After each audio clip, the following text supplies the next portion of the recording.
យក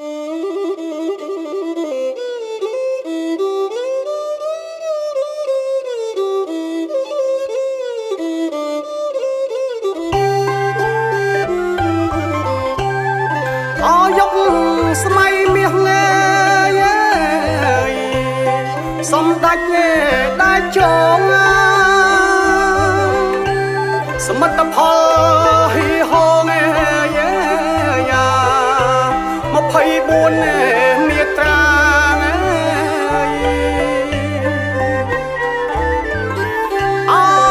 យកស្មៃមាសងា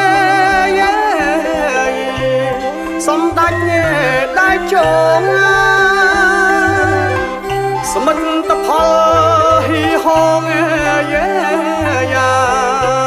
24មាត្រា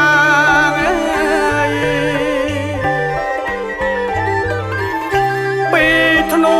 78យ៉ា7មករា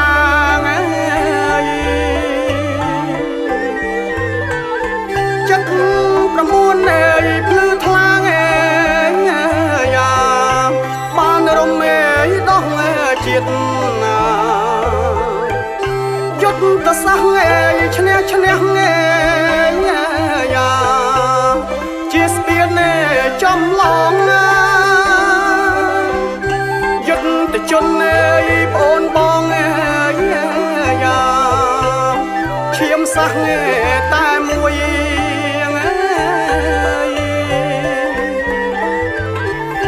យុទ្ធសាស្ត្រឈ្នះជាស្ពានចំឡងយុទ្ធជនប្អូនបង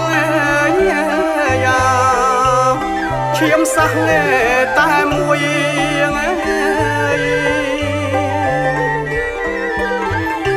រស់ក្នុងរដ្ឋាជាភួយ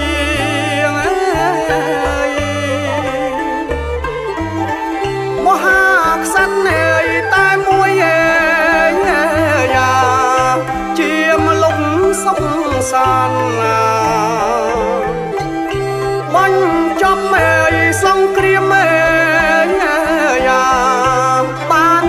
100ភាគរយយ៉ាដោយគ្មានសល់ឡើយយ៉ាតំបន់ត្រួតត្រា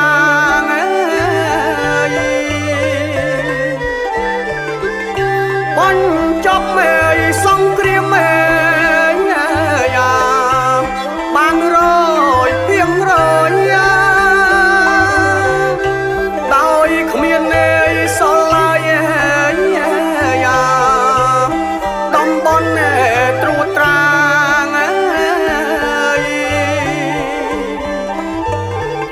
ឆ្នាំ